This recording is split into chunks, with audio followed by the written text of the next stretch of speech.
안녕하세요. 저는 외동아들 결혼을 준비시키던 엄마입니다. 좋은 날일 줄로만 알았던 아들의 결혼이 쑥대밭으로 마무리되었던 사연을 들려드리고자 해요. 아들이든 딸이든 자식을 시집장가 보내는 건 꽤나 걱정도 되고 긴장도 되잖아요. 그런 수많은 감정 중에서 단연 독보적인 마음은 우리 자식들이 좋은 배필 만나서 행복하길 바라는 마음이 아닐까 해요. 그런데 만약 내 새끼의 앞날이 벼랑 끝으로 내몰린 걸 부모가 직접 목격했을 때 다들 어떠실 것 같으세요? 제가 그랬네요. 지금 다시 생각해도 살 떨리는 그간의 경험. 지금부터 들려드릴게요. 저희 집안은 남들 사는 만큼 비슷하게 사는 형편입니다. 저는 남편이랑 함께 김치찌개 사업을 해서 먹고 살 만큼 지내왔어요. 저희 부부 사이에는 자랑스러운 아들도 하나 있었는데 아들은 시키지 않아도 알아서 잘 커서 의사가 되었습니다. 자녀가 결혼 정년기에 접어들면 부모 되는 입장에선 어느 정도 언젠가 내 자식이 배필을 데리고 오겠지 생각하잖아요. 저희 아들이 일한 지 5년 만에 같은 병원에서 일하는 간호조무사와 눈이 맞았는지 둘이서 벌써 결혼을 약속했다고 말해주더라고요. 시간이 되면 소개해준다길래 저희는 일부러 하루만 장사를 일찍 마감하고 아들과 예비 며느리를 만났습니다. 아들이 우리한테 예비 며느리를 소개했을 때만 해도 이미 우리 아들이 예비 며느리에게 푹 빠져 있다는 게 느껴졌어요. 아들이 좋아하는 여자가 생겼다고 말한 적은 그때가 처음이라서 남편이랑 제가 신기해하면서도 한편으론 아쉽기도 했습니다. 그래도 예비 며느리는 아들이 칭찬했던 것처럼 엄청 참하고 똑 부러져 보였어요. 어른들이 좋아할 타입 같았고 일을 잘할 것처럼 보이기도 했죠. 게다가 대화를 하다 보니 집안 형편에 대해 좀 알게 되었는데 저희 집과 다르게 어마어마한 부자더라고요. 일단 예비 사돈네가 당시 30억짜리 아파트에 살고 있다고 했습니다. 그걸 듣자 예비 사돈 쪽에서 과연 우리 형편을 만족하실까 걱정이 되더라고요. 어쩌나? 우리는 아가씨네 집안처럼 그렇게 잘 살진 못하는데 아가씨 말 들어보니까 부모님이 꽤 부자인 것 같네요. 우리가 그쪽 형편에 맞게 혼수를 맞춰줄 수 있을지 모르겠어요. 부담 갖지 마세요, 어머님. 저희 부모님 정말 쿨하신 분이거든요. 그리고 제가 괜찮다고 하면 별도 따다 주실 분들이라 걱정 안 하셔도 돼요.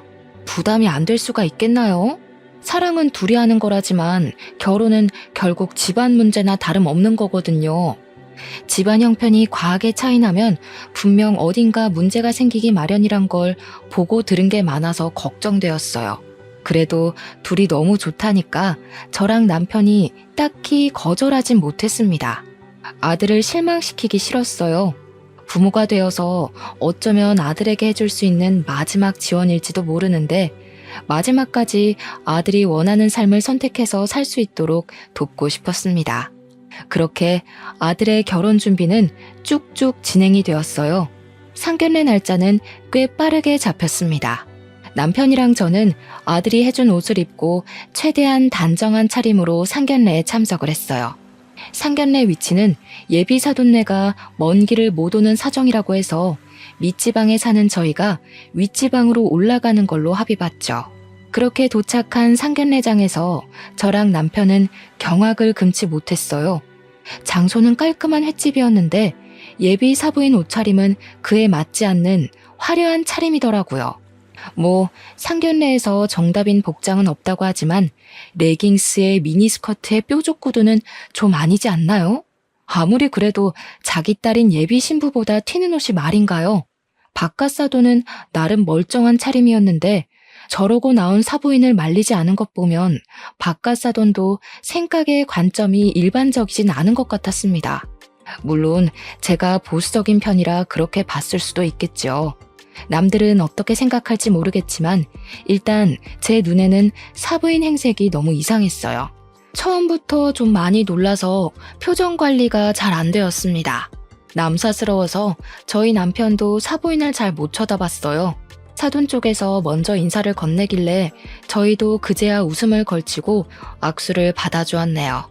그나마 다행이었던 건 두 분 성격이었습니다. 두 분 다 성격이 그리 모난 것 같지 않더라고요. 특히 사부인은 사근사근 잘도 웃었는데요.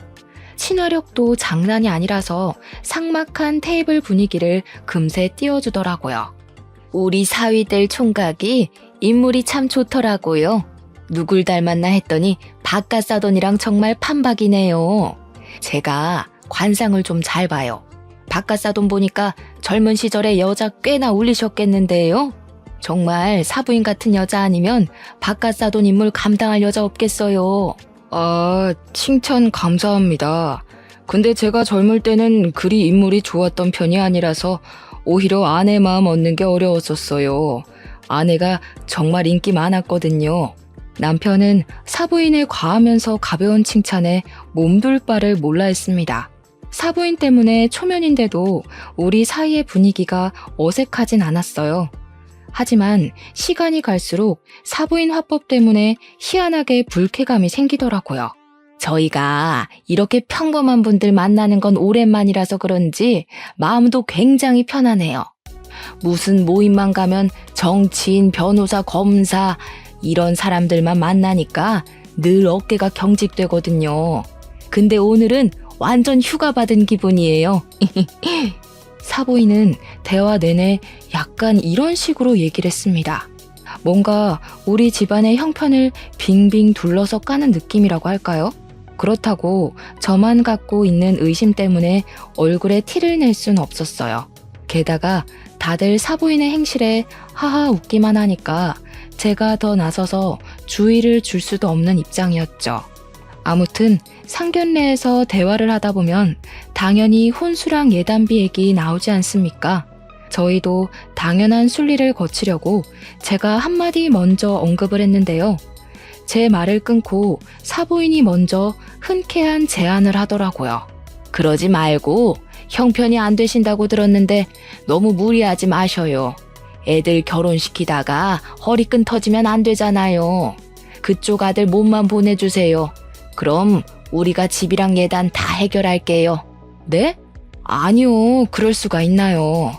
그래도 결혼은 같이 하는 건데 어떻게 사돈 쪽에서만 부담을 하겠습니까? 저희도 아들 혼수해줄 돈은 있어요. 그래요? 이런 부분은 솔직하셔야 되는데 괜히 기죽기 싫어서 나섰다가 생계가 위험해질 수 있다고요. 저희는 사돈 쪽 허리띠 졸라매게 만들고 싶진 않아요. 정말 괜찮으시겠어요? 솔직히 예의를 갖춰도 어쩔 수 없이 기싸움을 하는 자리가 상견례 자리 아닙니까? 그런데 사부인은 기싸움은커녕 대놓고 저희 형편을 무시하는 것 같았어요. 사부인이 저렇게까지 거침없이 발언하는데 감정이 안 상할 리가 없지 않겠어요? 여태까지는 아들 입장 생각해서 최대한 이해하고 넘겼는데 여기서도 가만히 있으면 만만하게 보일 것 같더라고요. 그래서 제가 한마디 하려고 했더니 남편이 나서서 먼저 입을 열었습니다. 박가사돈이야말로 일 은퇴하셔서 쉬고 있다고 들었는데요. 저희는 허리 꼬부라질 때까지 돈 벌 수 있는데 사돈들은 지금부터라도 아끼셔야 하는 거 아닙니까? 돈 있다고 해서 그거 믿고 아낄 생각 못 하다간 가랑이 찢어질 수도 있을 텐데요. 이때 저 살짝 놀랐습니다. 남편이 누굴 조롱하는 것도 처음 들어봤지만 아무리 우리가 아둥바둥 돈 벌고 산다고 하더라도 부잣집 사돈에게 못 비빌 형편인데 남편이 당당하게 그런 소리를 해서 당황했어요. 저희 남편이 사태분간 못하고 말을 막 하는 사람은 아니거든요. 아니나 다를까 제 남편 도발에 사부인이 먼저 빵 터지고 바깥 사돈도 웃음을 풋 흘리더라고요. 아, 예. 제가 은퇴하기는 했죠. 걱정해 주셔서 감사하지만 사돈께서 걱정해 주실 정도는 아니네요. 이미 노후가 보장되어 있는지라. 사돈들 재밌으시다. 저희들 꽤나 쿵짝이 잘 맞을 것 같은데 안 그래요? 저는 사위도 마음에 들고 사돈들도 너무 마음에 들어요. 사돈들께서도 저희 딸애랑 저희 좋아해 주셨으면 좋겠네요. 제 개인적인 생각이지만 상견례 내내 저희는 사돈네 즐거우라고 초청된 광대가 된 기분이었어요. 그렇게 이상한 기싸움만 주고받다가 얼렁뚱땅 상견례가 마무리되어 버렸습니다. 다시 지방으로 돌아가는 길이었는데 너무 기가 빨려서 잠만 잤네요. 나중에 예비 며느리한테 따로 전화가 왔는데 자기 부모님이 거침없이 말한 걸 대신 사과하더라고요. 죄송해요, 어머님. 아버님도 기분 많이 상하셨죠? 저희 부모님이 원래 필터링 없이 말씀하셔서 오해들 많이 하세요. 근데 진짜 절대 나쁜 뜻은 없었어요. 역시 제 기분 탓만은 아니었는지 예비 며느리도 사돈네 말투가 공격적이었단 걸 알았나 봅니다. 그래도 예비 며느리가 알고 사과하는 게 어딥니까? 또 사돈네가 직접적으로 싸움을 걸어온 건 아니라서 저는 예비 며느리 마음을 생각해 괜찮다고 하고 넘겼어요. 그런데 상견례가 끝나고 며칠 뒤 예상치 못한 문제가 발생해 버렸어요. 사부인이 갑자기 우리 식당 찾아와 웬 봉투 건네더라고요. 연락 없이 먼 길을 찾아온 것도 당황스러운데 인사 한마디 덜렁하고는 설명도 없이 봉투를 주길래 얼떨떨했어요. 이게 뭐냐고 물으면서 봉투를 열어봤더니 혼수 목록, 혼수 받을 사람 목록, 혼수 예산 구입비 등이 정리된 편지더라고요. 아들 몸만 보내는 거 싫다면서요. 저희가 집값으로 5억 할 테니 그쪽에서 2억 혼수해 주세요. 얼굴 보고 말하는 게 예일 것 같아서 장장 5시간을 달려왔네요. 이 동네 무슨 차가 이렇게 막히는지 차 더 막히기 전에 다시 올라가야 되거든요. 어떻게 2억 괜찮겠어요? 2억 소리를 듣고 순간 머리를 한 대 맞은 것 마냥 얼떨떨했어요. 우리 집 형편에 2억은 아주 빠듯한 돈이었습니다. 당연히 혼수를 준비할 생각이었지만 많아봤자 1억 선을 염두하고 있었어요. 사돈 쪽에서 5억을 낸다는 것도 몰랐는데 사부인이 저한테 제시한 2억은 이미 사돈네가 배려해서 적게 깎아준 액수나 다름없었어요. 그래서 더 깎을 엄두를 못 냈습니다. 대답을 재촉하는 사부인에게 아무런 답변을 못 주고 있었어요. 왜요? 2억은 어려우세요? 그래도 애들이 5억 정도 되는 신혼집을 구해야지. 저는 제 딸이 어렵게 사는 거 원치 않아요. 2억 안 되실 것 같으면 저희가 알아서 다 하고요. 2억은 힘들었지만 그렇다고 우리 아들을 사돈네 집에 팔아넘기듯 몸만 보내고 싶지 않았습니다. 누가 그러더라고요. 사돈네에서 결혼할 때 돈을 많이 들이면 그만큼 내 자식이 고생하는 거라고 말이죠. 아니요, 5억 해오신다는데 저희가 못해도 2억은 해가야죠. 서로 그게 도리에 맞는 것 같네요. 그래서 저도 모르게 사부인의 은근한 무시에 자존심이 상해서 2억을 하겠다고 말해버렸어요. 사부인은 만족스럽게 고개를 끄덕이곤 물 한 잔 받아먹고서 돌아갔습니다. 사부인 배웅해주고 다시 가게로 들어오니까 그제야 후회가 되었어요. 내가 무슨 짓을 저지른 건지 싶더라고요. 저는 사부인 있을 때는 잘 못 읽어봤던 봉투를 다시 읽어봤습니다. 애들 신혼집에 쓸 가구 목록이 쭉 있었고 끄트머리엔 사부인에게 줄 명품 가방도 목록에 있었습니다. 결국 엎질러진 물이니 저는 남편한테 이 사실을 얘기했어요. 남편이 잠자코 듣고 있다가 잘했다고 하더라고요. 미안해요. 부담이 되면 지금이라도 내가 그 여자한테 전화해서 정정할게요. 아무리 자존심 상해도 돈으로 자부심 부리면 안 되는 건데 내가 실수했어요. 남 주는 돈도 아니고 우리 아들 잘 살라고 해주는 돈인데 아깝진 않아. 돈이야 또 벌면 되는 거잖아. 노후에 아무것도 안 하고 쉬어서 뭐 하겠어. 일이라도 해야지. 저랑 남편은 결국 가게를 담보로 2억을 대출받기로 결정했습니다. 이 사실을 알면 아들이 걱정할까봐 아들한테는 말을 못했어요. 그리고 한날 저는 혼자서 백화점에 들러 명품관을 찾았습니다. 사부인이 구체적으로 적어줬던 가방을 찾아서 구매했어요. 무슨 가방이 250만 원이나 하는 건지 깜짝 놀랐습니다. 역시 돈 많은 집은 가방조차도 함부로 들지 않는구나 싶으면서도 같은 여자인데 너무 다른 삶을 살고 있는 것 같아 한편으론 부럽기도 했어요. 저는 구매한 가방을 사부인한테 전달하려고 아들을 통해서 줬습니다. 다음날 사부인한테서 전화가 왔는데 고맙다는 인사일 줄 알고 마음 편히 받았어요. 네, 사부인. 어제 사위 통해서 가방 잘 받았어요. 그런데 좀 문제가 생겨서요. 이 가방 말고 다른 가방을 받고 싶은데요. 예상치 못했던 반응이라서 저는 전화를 받고도 네네? 거리기만 했습니다. 아니, 제 친구들이 하도 성화를 부리더라고요. 하나이는 귀한 딸 보내면서 고작 250만 원짜리 가방 받냐고요. 저 모임 가서 얘기했다가 바보 됐잖아요. 제가 문자로 링크 보내놨으니까 그 가방으로 좀 부탁해요. 이 가방은 사위 통해서 다시 돌려드릴게요. 사부인은 친구 말을 듣고 더 비싼 브랜드의 가방으로 의견을 바꾸었습니다. 사부인이 다시 보내준 다른 가방은 무려 500만 원짜리였어요. 똥개 훈련시키는 것도 아니고 이랬다 저랬다 하는 사부인의 태도가 또 무례하게 느껴져서 화가 났지만 이걸 뭐라고 할 수도 없었던 게 사돈네에서 5억을 해온다고 한 이유도 있었고 또 사부인이 2억 혼수비에 맞춰서 요구하고 있는 거라 따지지도 못했어요. 결국 저는 가방을 바꿔주었습니다. 환불하고 다른 가방 다시 사는 건 아들이 직접 해줬어요. 근데 그것 때문에 아들이 뭔가를 눈치챈 건지 저한테 따로 찾아와서 묻더라고요. 엄마, 혹시 처가 쪽 때문에 곤란한 일 있어? 나한테 숨기는 거 있어 보여서 갈수록 엄마 표정이 안 좋아 보여. 혼수비 때문에 그러는 거야? 2억 한다고 들었는데 돈이 어디서 나서 그렇게 큰 돈을 하겠다고 했어? 어? 아들이 걱정할 문제 아니야. 아들 결혼한다고 하니까 가끔씩 아쉬워서 그런 거지 뭐. 사돈네랑 아무 문제 없으니까 걱정 말고 결혼 준비에만 신경 써.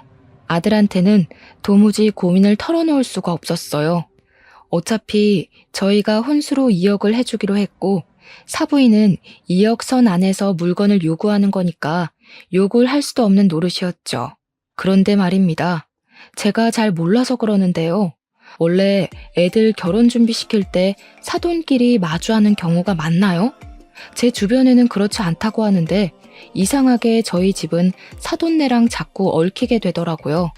사돈네가 귀한 딸 보내는 게 많이 아까운 건지 또 한 번 먼 길을 찾아온 적이 있었어요.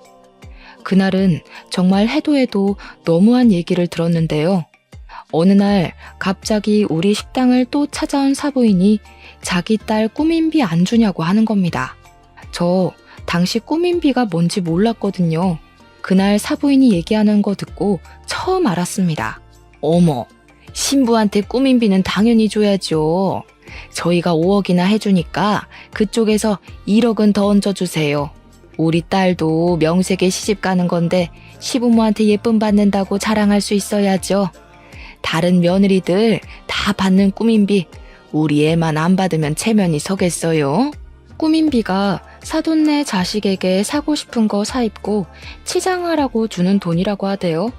근데 그건 신부만 받을 수 있는 게 아니고 신랑도 받을 수 있는 거더라고요. 그깟 꾸민비 때문에 1억을 더해달라는 사부인 말에 저는 소신껏 얘기를 하였습니다.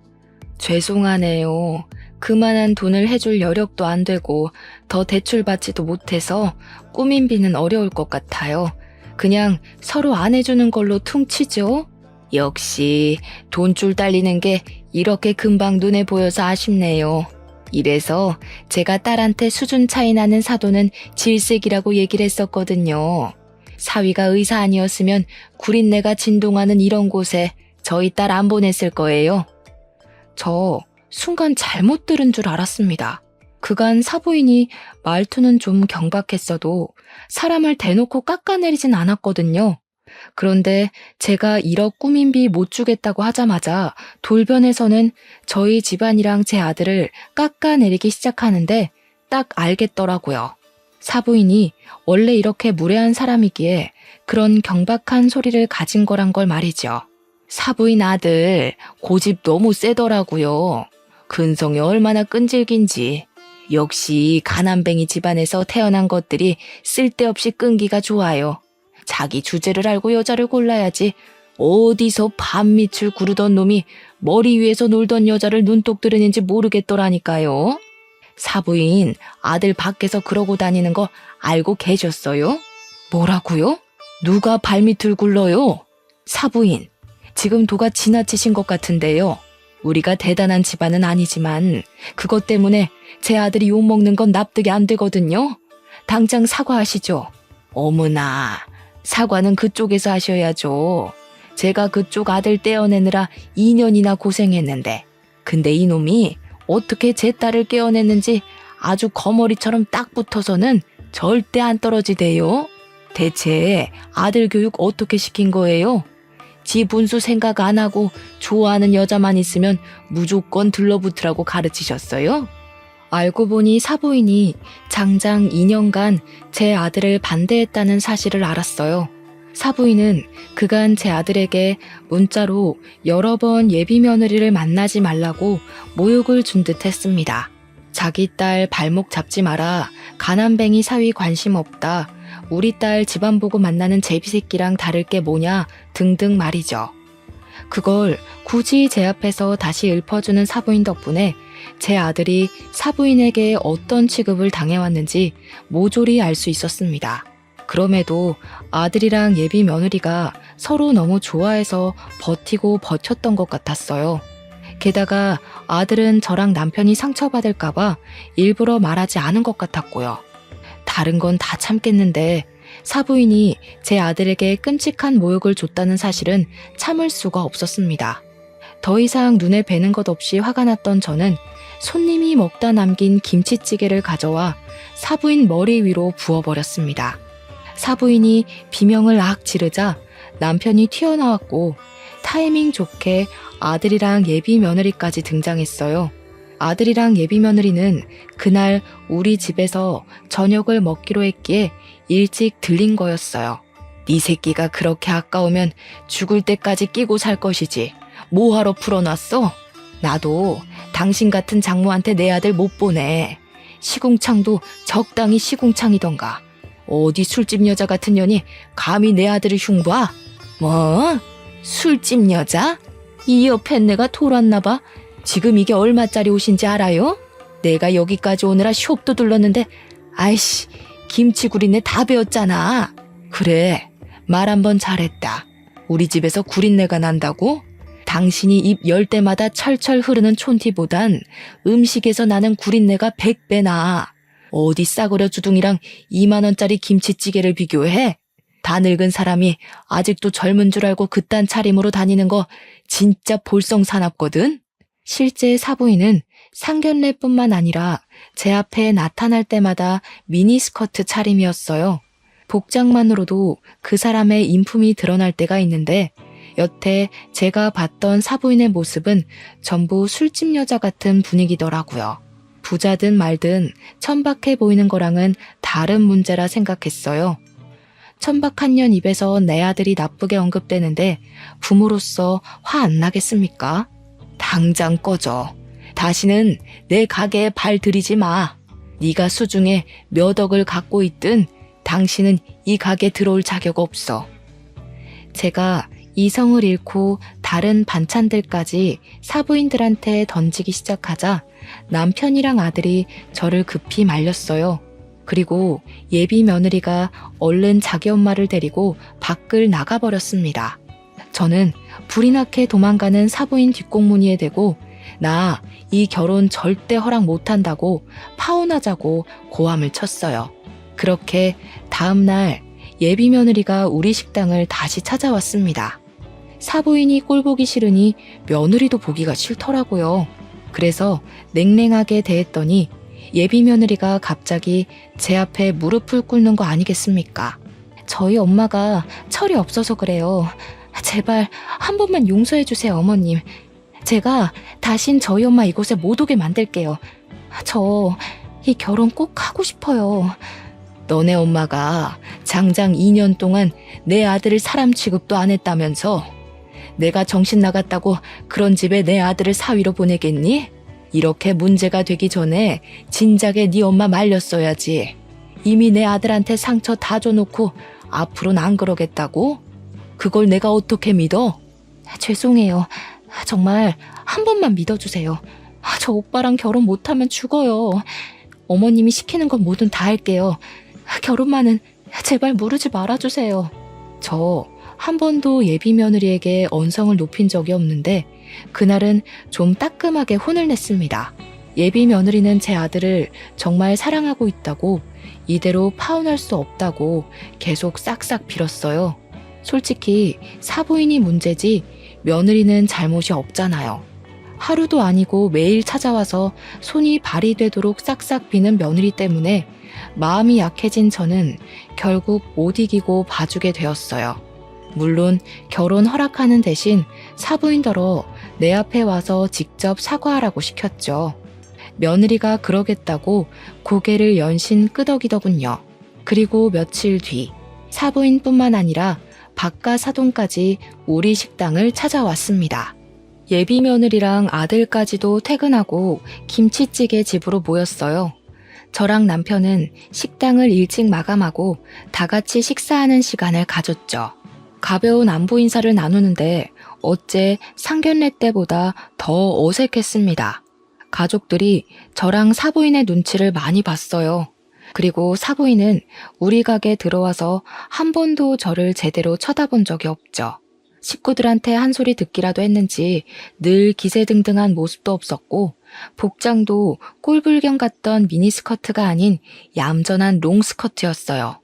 이렇게 대면대면 하려고 마련한 자리 아닌 줄 아니까 제가 먼저 사돈네 오는 길 피곤하지 않았냐고 물었습니다. 그 순간을 기점으로 식구들이 한두 마디씩 던졌어요. 주로 애들이 적막한 분위기 풀어주려고 적극적인 태도를 보이곤 했습니다. 그렇게 심심찮은 대화를 나눈 뒤 다들 숟가락을 들었어요. 그런데 식사를 하는 동안 예비 며느리가 사부인에게 사과하라며 손가락으로 은근히 재촉을 하더라고요. 사부인은 꼼짝도 안 하고 있다가 결국 박가사돈의 눈초리까지 한번 받고서 사과했습니다. 미안합니다, 사부인. 제가 생각이 짧아서 실언을 했어요. 정말 미안해요. 우리 문제 때문에 애들 앞날을 방해할 순 없잖아요. 그건 같은 부모로서 이해할 거라고 생각해요. 다신 제가 실언하는 일 없을 거예요. 한 번만 너그럽게 봐주세요. 사부인은 식사 자리에서 진심으로 고개를 숙였습니다. 남편은 제가 원하는 대로 하길 바랬고 저는 사부인의 표정까지 꼼꼼히 살핀 후에 그 용서를 받아줬어요. 저도 감정에 앞서서 몹쓸 짓을 해버렸네요. 옷 다 버렸을 텐데 혹시 세탁비 필요하면 드릴게요. 아니에요. 세탁비는 무슨... 제가 기만한 행동을 한 건데요. 집에 가서 곰곰이 생각해보니 사부인께서 당연히 기분 나쁠만 했더라고요. 아무리 그래도 부모 앞에서 자식 흉은 보는 게 아닌데 죄송해요. 다행히 밥을 다 먹을 때쯤엔 저희 식구들 얼굴에 아주 살짝이라도 웃음이 걸릴 수 있었어요. 그리고 사부인은 김치찌개를 다 먹고 정리하는 것까지 손수 도와줬습니다. 그래서 어떻게 저떻게 잘 풀어서 헤어질 수 있었죠. 덕분에 애들 파혼 고비는 넘어갔네요. 그러나 결국 이 결혼은 안 되고 말 운명이었나 봅니다. 사부인과 저의 문제만 해결되면 애들이 결혼하는데 아무런 문제가 없다고 생각했던 게 오산이었어요. 결혼식 당일이었습니다. 신부 측 하객에 넥타이 부대가 엄청나게 쏟아져 들어오는 듯 채워졌어요. 다 박가사돈이 직장 은퇴하기 전 인맥이라 하대요. 박가사돈은 은퇴를 했는데도 지인이 어마어마하더라고요. 근데 저희는 사업을 하는 사람치곤 상대적으로 하객이 적었어요. 그 모습 때문에 오히려 일을 하고 있는 남편이 박가사돈한테 살짝 기가 죽은 듯 했습니다. 잘 사는 집안인데 저 정도 인맥은 당연한 거죠. 너무 속상해하지 마요. 우리도 좌석은 다 찾는걸요. 괜히 아들한테 미안해서 그러지. 나도 직장을 다닐 걸 그랬나 봐. 끝까지 아들한테 든든한 아빠가 돼주고 싶었는데 좀 아쉽네. 남편은 한참 인사 오는 신부 측을 힐끔 보더니 끝내 자리를 지키지 못하고 잠깐 화장실 다녀온다며 자리를 비웠습니다. 아들도 남편의 처진 어깨를 보곤 괜히 마음에 걸려서 걱정했지만 하객들 때문에 인사한다고 자리를 뜨진 못했어요. 그렇게 한 10분 지났을 겁니다. 아들이 신부 한번 보고 오겠다고 자리를 떴고 저는 혼주석을 안내받아 그곳에 가서 앉았어요. 그런데 저 말고는 혼주석이 전부 공석이더라고요. 아직 시간이 좀 남았으니 그렇겠지 생각했는데 시간이 촉박해져 와도 혼주석엔 여전히 저만 있었습니다. 무슨 일이 있나 싶어서 직원들에게 물어보려고 손짓을 하는데 직원들이 갑자기 분주하게 움직이면서 어디론가 뛰어가는 겁니다. 그리고 금세 산만해진 하객 측에서는 싸운다! 라고 웅성대는 소리가 나기 시작했어요. 싸운다는 말에 놀라서 저도 뛰어나갔습니다. 신부 대기실 앞이 엄청 복잡하더라고요. 저는 그런 인파를 뚫고 들어갔다가 충격적인 장면을 보았어요. 제 아들은 울고 있었고 아들 앞으로 사돈들과 며느리까지 무릎을 꿇고 앉아서 빌고 있는 거 아니겠어요? 남편은 어딜 간 건지 보이지 않았습니다. 그 장면을 보고 안 놀랄 사람 어디 있겠습니까? 정말 깜짝 놀라서 급히 아들 곁으로 갔더니 사부인이 아들 다리를 붙잡으며 살려달라고 하는 걸 들었어요. 제가 나타나자 사부인이 갑자기 제 다리를 잡으며 넙죽 엎드리더라고요. 사부인, 다 우리 잘못이니까 제발 이 결혼은 취소하지 말아줘요. 저희가 다 잘못했어요. 평생 사돈 내 빚 갚으면서 살게요. 제발 우리 딸 인생만 안 망치게 해주세요. 무슨 소린지 몰라서 저는 그저 멀뚱히 서 있기만 했습니다. 그러자 아들이 제게 종이 사진을 보여주더라고요. 그 사진 안에는 죄수복을 입고 있는 사부인과 유흥업소 사장 일을 하고 있는 바깥 사돈의 모습이 담겨 있었어요. 말도 안 되는 사진을 보면서 이게 어떻게 된 거냐고 아들한테 물었더니 사부인이 원래 업소녀인데 손님에게 사기쳐서 돈 타먹는 걸로 모자라 같은 업소녀들에게도 사기를 쳐서 깜빵을 다녀온 전적이 있다대요. 사부인 때문에 사업장 망해서 빚쟁이가 된 사장은 사부인이 출소할 때까지 기다렸다가 목숨까지 위협하면서 사부인한테 돈 갚으라 협박을 했대요. 근데 사부인은 죗값 치르고 왔는데도 정신 못 차리고 또 사기칠 계획을 했다는 겁니다. 사부인이 사장에게 돈 왕창 벌게 해주겠다고 꼬시고 그 이후론 바깥 사돈이랑 같이 협력해서 쌍으로 사기를 쳤다더라고요. 그렇게 세트로 살아오는 동안에 생긴 아이가 바로 예비 며느리라고 하더군요.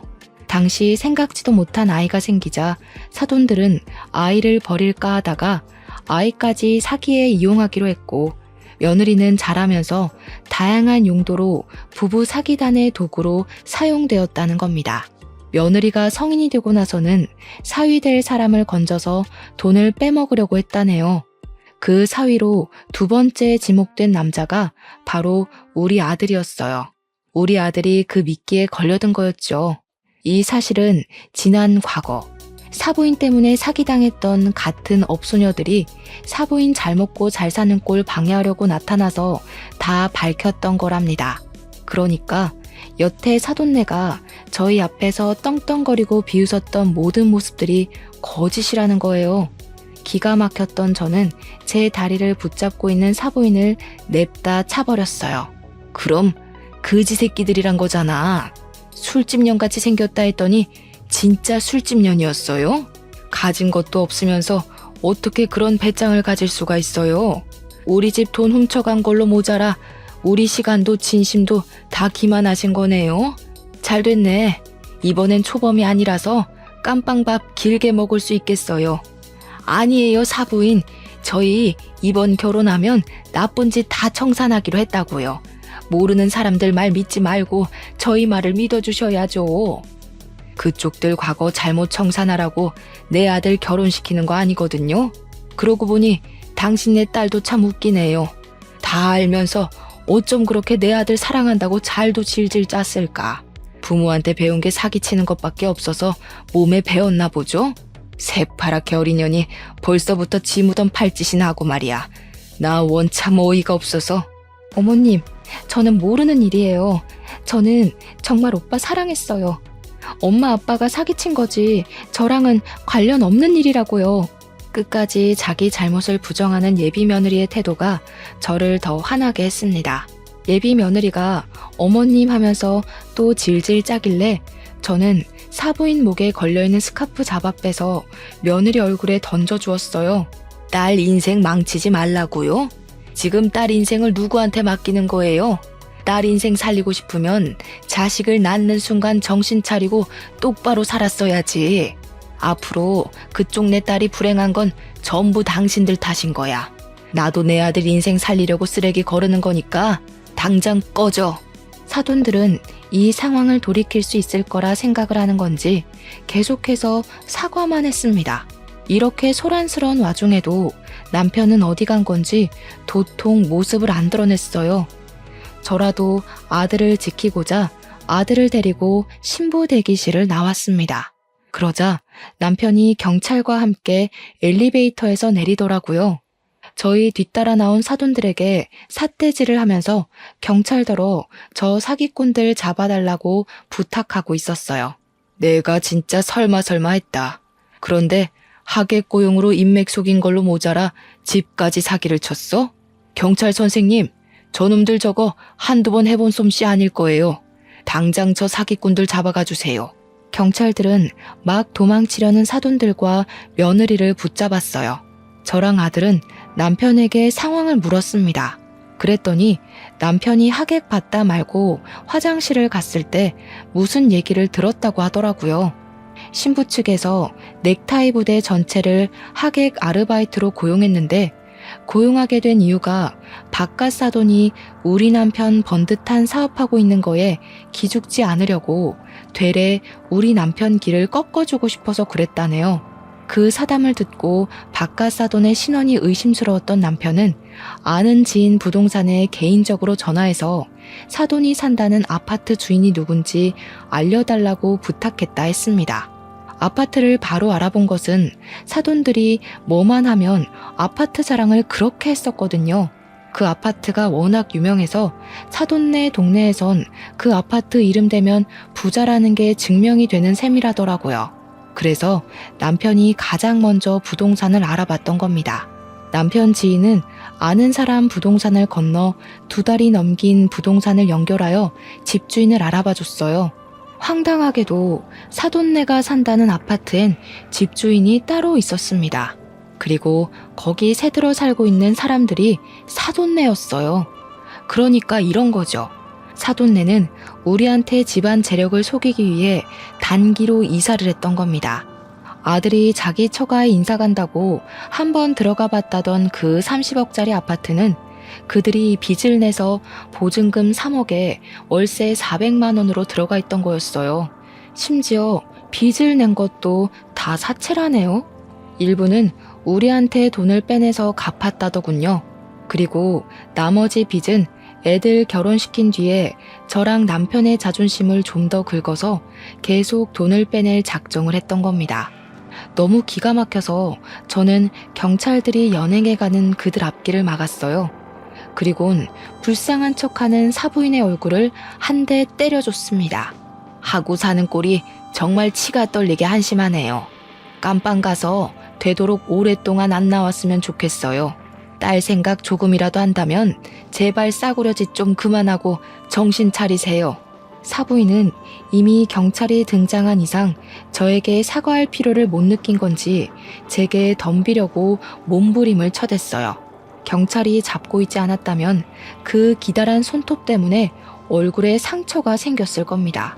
결국 감당 안 되는 몸부림 때문에 경찰들이 사부인을 끌고 가버렸어요. 바깥 사돈은 쪽팔린 줄 아는 건지 아무 말도 못하고 묵묵히 끌려갔습니다. 그런데 예비 며느리가 또 끈질기더라고요. 저랑 남편이 사돈들을 보내버리는 동안 예비 며느리는 제 아들에게 매달려 애원하고 있었어요. 오빠, 내 진심 오빠가 제일 가까이서 봤잖아. 내가 정말 연기하는 것 같았어? 오빠한테 보여준 내 마음 다 진심이야. 엄마 아빠는 진짜 나랑 상관없다니까. 그러니까 무섭다는 거야. 내 눈엔 네가 의심할 곳 없는 좋은 여자로 보였는데 나 만나기 전에 다른 남자 꼬드겨서 돈 빼먹었다면서 나한테 똑같은 수법으로 접근한 거 아니야? 그런데 나한텐 진심이라고. 네 낯짝을 다 알아버렸는데 내가 널 어떻게 데리고 사냐? 그러지 마. 도대체 어떻게 하면 믿어줄 건데? 전에 실수한 건 철이 없어서 그랬던 거야. 그때랑 지금은 내 마음이 완전히 다르다고. 예비 며느리가 처절하게 아들을 붙잡고 우는데도 그런 며느리를 보는 아들의 시선은 이미 싸늘했습니다. 아들은 곧 며느리 목에 걸린 목걸이를 사정없이 잡아 뺐어요. 그 목걸이도 분명 우리 집에서 해준 혼수비에서 해먹었을 거거든요. 너 같은 싸구려한텐 명품 목걸이가 안 어울린다. 너한테 놀 하나 줄 생각 없으니까 징역 살고 나오면 다른 놈 노려. 네 부모나 너나 다시 한 번 더 우리 가족 눈에 띄면 2배, 3배로 갚아줄 테니까 각오하고. 아들이 그대로 돌아서자 경찰이 알아서 예비 며느리를 잡아갔어요. 실내에서 쩌렁쩌렁 울리는 예비 며느리 목소리 때문에 다른 하객들까지 인상을 찌푸렸습니다. 그렇게 잡혀간 그 사람들은 전적까지 곱빼기로 쳐서 사귀제 형벌을 받게 되었어요. 부디 그 안에서 오래오래 살길 바랄 뿐입니다. 저희는 일상을 회복했어요. 물론 겉으로는 그렇죠. 이미 상처받은 마음을 완전히 회복하는 것이 참 어렵더라고요. 특히 우리 아들 속이 말이 아닌 것 같았어요. 아들이 예비 며느리를 처음 소개해 주었을 때 예비 며느리를 보던 아들 눈빛을 아직도 기억하고 있는데요. 그렇게 많이 좋아했던 사람에게 당하는 배신은 잘 잊히지도 않잖아요. 하필 결혼할 만큼 사랑한 사람이 엉망진창이었다는 게 아들에겐 꽤 큰 상처로 남을 것 같습니다. 세상에 좋은 여자도 많은데 왜 하필 그런 여자가 우리 아들 인생에 들어섰는지 모르겠네요. 아들이 부디 그날의 상처를 잘 극복해서 그저 지나가는 일일 뿐이라는 걸 알았으면 좋겠습니다. 여기까진 안 좋은 현실을 말씀드렸지만 저희 집안에 우환만 있었던 건 또 아니에요. 그날 결혼식이 그렇게 엎어졌는데 사람들이 휴대폰으로 다 찍어서 그런가 SNS에 이슈가 되었더라고요. 근데 저희 식당까지 그 이슈를 타서 객지 사람들이 응원차 저희 식당을 방문해주고 있어요. 저랑 남편 김치찌개 사업하면서 이렇게 눈코 뜰 새 없이 바쁘게 장사해본 거 처음입니다. 이미 사기당한 돈은 운 좋게 배상받았는데 이대로만 장사 잘 된다면 사기당했던 돈만큼 한 해 매출을 뽑을 수 있을 것 같기도 해요. 손님들이 왔다 가면 블로그 후기도 올려주시더라고요. 사진 엄청나게 찍어가고요. 인터넷에 우리 가게 검색해서 블로그 슬쩍 보면 댓글에 저희 가게를 아는 체 하면서 안부를 궁금해하는 분들도 종종 계셨어요. 남의 일인데 그렇게까지 마음 써주는 분들이 있어서 또 여러 번 위로를 받네요. 사기당하고 나서 저희 식구끼리 서로 위안하는 것만으론 한계가 있었는데 많은 사람들이 저희 사정을 응원해주니까 그래도 빠르게 마음이 편해지는 것 같더라고요. 언론의 힘이 새삼 대단하다는 걸 요즘 많이 느끼네요. 우리 아들이 혼인신고하기 전에 구덩이에서 빠져나올 수 있어서 얼마나 다행인지 모릅니다. 인생 액땜을 했다고 생각하고 앞으론 더 열심히 신중하게 살아가야겠어요. 다른 사람 조심하셔요. 제 사연 들어주셔서 감사합니다.